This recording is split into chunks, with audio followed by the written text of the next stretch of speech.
Hairstyle seen on TV shows like Dallas. Charles Yusko is the man behind the brush and the spray, and he's with us today to talk about his latest projects, but also how dry shampoo plays a huge role in creating his designs. I mean, dry shampoo has really become like the miracle thing for everyone these days, right? Yeah, it goes from, it subs as almost like a hairspray, and it doesn't dry your hair out so much, and men are actually using it too, so it's not just for women anymore because it creates volume. I used it, it creates this volume, and I hardly have any hair. Oh, I love it. Well, and I was telling you, I tried to use one a couple days ago thinking I'd be able to save myself a day of washing hair, and literally everything up here was like powder white. Yeah. Tell me what I did wrong. Well, first off, your hair, ethnic hair, you should not really actually use dry shampoo. See? Didn't know that. It's because you want that oil on your scalp because it's going to keep you from getting dandruff or getting, drying you out. You don't want to have a dry scalp. And so what you can do is you can actually put the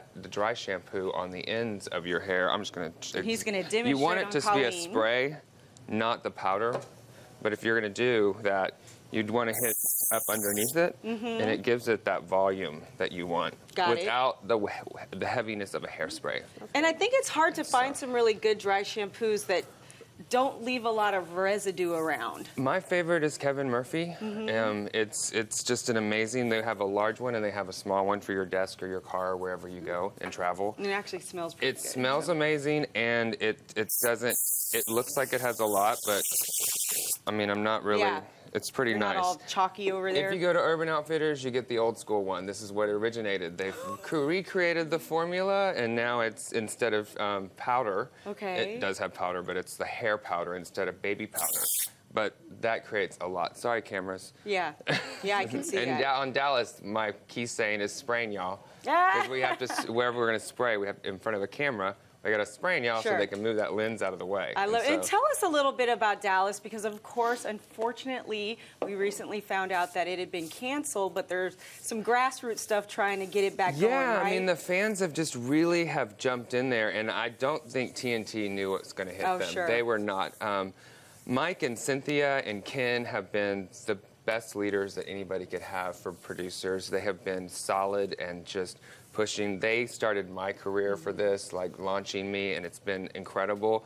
The cast is absolutely incredible. I mean, the sweetest people. We've become friends. I went out to LA this summer, and that's who I hung out with. And so we're all pretty upset about it, but that's our business. It is. You're there one day, and there's another project on its way, and so. Well, and you got to spend some intimate time with these folks, because doing hair, something about when we sit down and do our hair and nails, all of a sudden we start talking like you're our psychologist or something. Well, that's the funny thing about me. Usually I flip that. I'm the they're the psychologist, and I'm the one with all the problems. So they're listening while you're doing that. Right. What are some of the trends you're seeing these days, and maybe you can show us something on Colleen's hair? The trend now is definitely the ombre. It's definitely getting away from having a highlighted root, because that keeps you from having to go in so much, although they're actually charging way more for it just because of that, because they're smart if they're good hairstylists.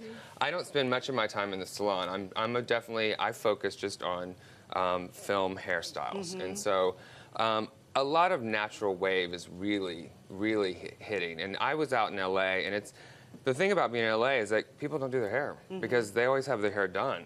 And so, the old school way, this is where we lead into dry shampoo. The old school way was you got your hair set and dried once a week or twice a week.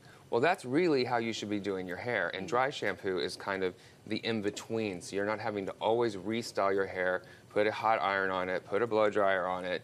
It's just going to recreate it, make it fresh for 3 or 4 days. Okay, but here's my problem. Then you go to the gym, there's weather, it's a little humid out there. So while that all sounds very good in concept, it sounds like it'd be hard to actually make. I would love to only blow dry my hair once a week. Yes, you can, but that's again, like I showed with you, we can do the same thing on your hair with the blowing. But if you go to the gym, you have blonde hair, and actually they make dry shampoos that are color, and so you can get dark brown, light brown, red, and Bumble and Bumble are the leading. And when you do dry shampoo, you just kind of want to pick up slices of the hair. And then key to it is have, I always use Mason Pearson, but I think Target has a great brush. It's a gold brush. And its boar's head is to brush through it. Get that, you know, you're starting to get your volume already kicked in. And get the stuff sort of spread out in the hair. Yeah, and remember, if you have a curl already set in your hair, that should be set by the blow dryer. You want the curl to go back, just push your hair, spin your hair a little bit, and it's going to reactivate that curl. Well, such great tips, and I hope that everything works to get Dallas back on. I'm gonna talk to you a little bit when we're done about something that happened to me recently. But you guys, thank you so much, and we really appreciate you being here. Such great tips.